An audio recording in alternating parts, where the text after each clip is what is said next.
Selamat pagi semuanya. Bagaimana kabar kalian hari ini? Semoga kita selalu dalam keadaan sehat. Saya, Siti Hadijah, akan mengajak kalian belajar bahasa Indonesia. Materi kita hari ini tentang teks laporan hasil observasi. Anak-anakku sekalian, mari kita mulai pembelajaran kita hari ini. Apa itu teks laporan hasil observasi? Teks laporan hasil observasi adalah teks yang berisi penjabaran umum atau melaporkan sesuatu berupa hasil dari pengamatan atau observasi. Teks laporan hasil observasi disebut juga dengan teks klasifikasi karena memuat klasifikasi berbagai jenis-jenis suatu objek berdasarkan kriteria tertentu. Apa saja yang dapat kita observasi? Banyak sekali tentunya. Contohnya seperti pemandangan atau lingkungan, benda-benda contohnya seperti wayang, hewan-hewan, kupu-kupu contohnya, atau binatang lain, dan tumbuh-tumbuhan. Teks laporan hasil observasi juga mempunyai ciri-ciri. Ciri yang pertama yaitu bersifat objektif. Artinya, apa yang kita tulis dan apa yang kita sampaikan di dalam teks laporan hasil observasi itu sesuai dengan apa yang kita lihat, yang kita dengar, dan yang kita cermati ketika melakukan observasi atau pengamatan. Ciri yang kedua, berdasarkan fakta. Artinya, apa yang kita tulis di dalam sebuah teks laporan hasil observasi tidak menambahkan atau harus benar-benar sesuai berdasarkan hasil observasinya. Selanjutnya, ciri yang berikut adalah akurat. Artinya, observasi atau pengamatan yang kita lakukan dilakukan dengan cara yang teliti, cermat, tepat, dan juga benar. Dan ciri yang terakhir, ditulis secara lengkap. Maksudnya, teks laporan hasil observasi yang akan kita buat harus disampaikan dengan lengkap sesuai dengan apa yang kita dapatkan dari hasil pengamatan. Nah, apakah sekarang kalian sudah tahu ciri-ciri dari teks laporan hasil observasi? Dan apakah kalian bisa membedakan ciri-ciri teks laporan hasil observasi dengan ciri-ciri teks yang lain? Bagus. Kita lanjutkan kepada fungsi teks laporan hasil observasi. Apa fungsi dari teks laporan hasil observasi?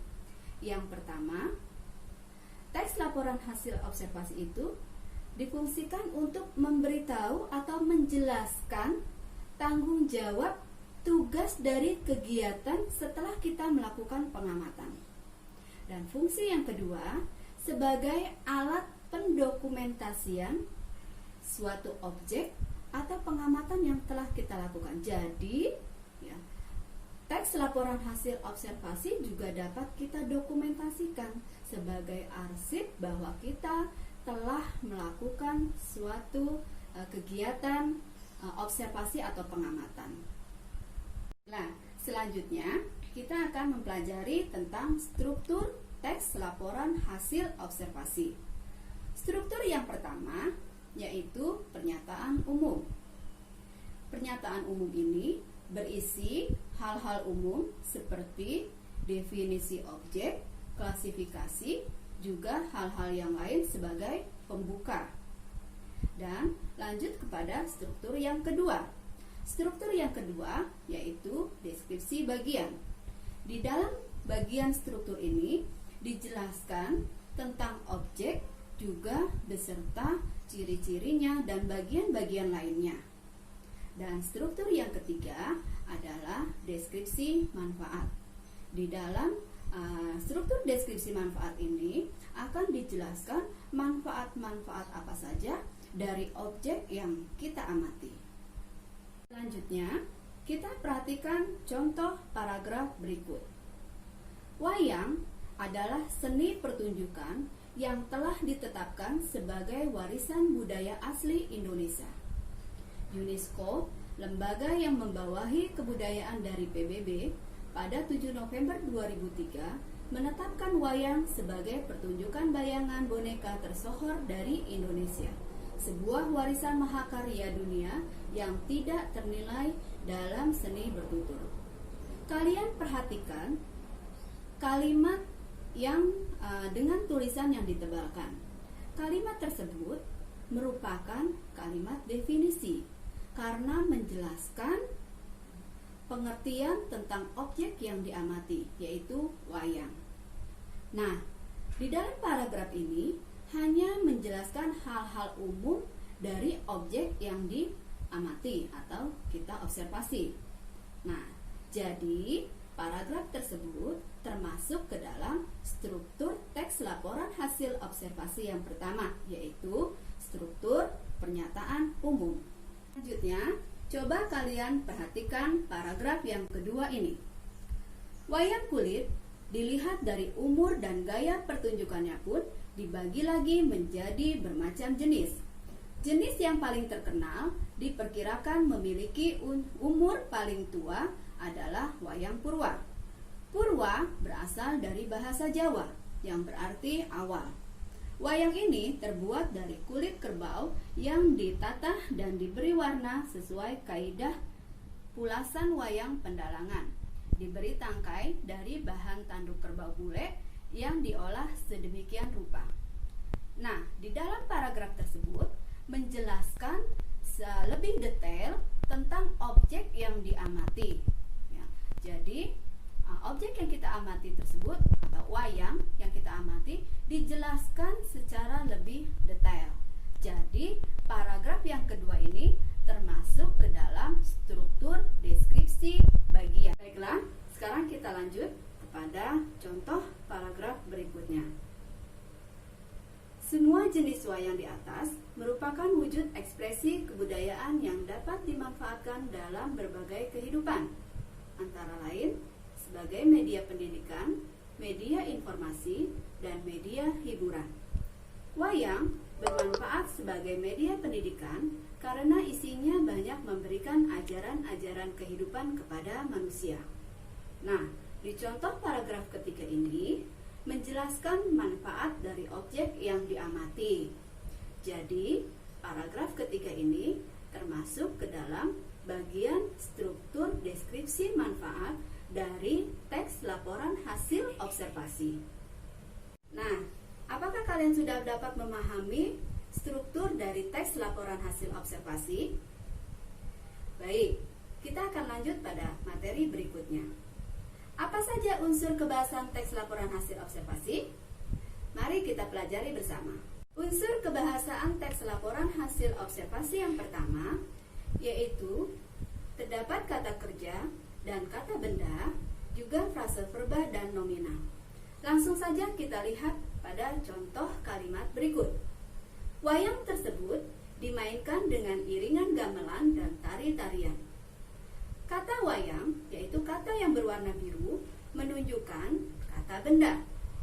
Kata yang berwarna ungu atau kata dimainkan, itu menunjukkan kata kerja. Selain kata yang berimbuhan di, kata yang berimbuhan me juga dapat merupakan sebagai kata kerja. Selanjutnya, perhatikan kalimat berikutnya. Wayang tersebut selalu dimainkan dengan iringan gamelan dan tari-tarian. Perhatikan kata yang berwarna merah, wayang tersebut. Kata tersebut merupakan frase nominal karena salah satu unsurnya merupakan kata benda. Selalu dimainkan atau kata yang tertulis dengan huruf biru itu merupakan frase verba karena salah satu unsurnya merupakan kata kerja. Iringan gamelan dan tari-tarian juga termasuk frase nominal karena terdiri dari dua kata atau lebih yang merupakan unsurnya adalah unsur dari kata benda. Apakah bisa dipahami? Kita lanjut kepada unsur kebahasaan teks laporan hasil observasi yang kedua, yaitu afiksasi atau proses pengimbuhan. Afiksasi terdiri dari 4 jenis. Ada yang disebut dengan prefiks atau imbuhan yang diikatkan di depan bentuk dasar. Contohnya, kata dasar makan apabila diberi imbuhan di awal me, maka prosesnya menjadi memakan. Yang kedua, infiks atau sisipan, yaitu imbuhan yang diikatkan di tengah bentuk dasar. Contoh kata dasarnya adalah getar. Ketika diberi sisipan M atau EM, maka prosesnya menjadi gemetar. Selanjutnya, jenis afiksasi yang ketiga yaitu sufiks atau akhiran, yaitu imbuhan yang diikatkan di belakang bentuk kata dasar. Contohnya, kata dasar getar apabila diberi akhiran an, maka prosesnya menjadi getaran. Yang terakhir adalah konfiks. Konfiks yaitu imbuhan yang dilekatkan di depan dan di belakang bentuk dasar secara bersamaan. Contoh kata dasar teliti. Apabila diproses dengan imbuhan awalan dan akhiran, ya, misalkan pe ditambah teliti ditambah an, maka proses afiksasi tersebut berubah menjadi kata penelitian. Nah, coba kalian cari contoh-contoh proses afiksasi yang lain, baik yang kata dasarnya berupa verba maupun nomina. Lanjut kepada unsur kebahasaan teks laporan hasil observasi yang ketiga, yaitu kalimat definisi dan kalimat deskripsi. Perhatikan contoh berikut. Wayang adalah seni pertunjukan yang telah ditetapkan sebagai warisan budaya asli Indonesia. Kalimat tersebut merupakan kalimat definisi karena di dalamnya menjelaskan tentang suatu objek. Biasanya kalimat definisi ini ditandai dengan adanya kata adalah. Selanjutnya, perhatikan contoh kalimat berikutnya. Wayang kulit terbuat dari kulit kerbau yang ditata diberi warna sesuai kaidah pulasan wayang pendarangan dan diberi tangkai dari bahan tanduk kerbau bule. Kalimat tersebut termasuk ke dalam kalimat deskripsi karena menjelaskan secara detail ciri-ciri suatu objek. Nah, apakah kalian bisa membedakan antara kalimat definisi dengan kalimat deskripsi? Lanjut kepada unsur kebahasaan teks laporan hasil observasi yang keempat, yaitu kalimat simpleks dan kompleks. Kalimat simpleks yaitu kalimat yang terdiri dari satu struktur atau hanya terdiri dari satu subjek dan satu predikat. Karena itu, kalimat simpleks disebut juga dengan kalimat yang terdiri dari satu klausa. Coba perhatikan kalimat berikut. Wayang tersebut berbentuk pipi seperti wayang kulit. Terdiri dari unsur kalimat apa sajakah kalimat tersebut? Ya, benar. Kalimat tersebut terdiri dari subjek, predikat, objek, dan keterangan. Kita lanjut kepada kalimat berikutnya. Wayang golek dipertunjukkan dan dimainkan oleh seorang dalang. Kalimat tersebut termasuknya ke dalam kalimat kompleks karena terdiri dari dua predikat. Kalimat kompleks dikatakan kalimat kompleks karena terdiri dari subjek, predikat, objek, atau keterangan lebih dari satu. Nah, sekarang apakah kalian sudah bisa memahami materi dari teks laporan hasil observasi ini? Demikianlah pembelajaran bahasa Indonesia hari ini dengan materi teks laporan hasil observasi. Semoga bermanfaat. Selamat belajar.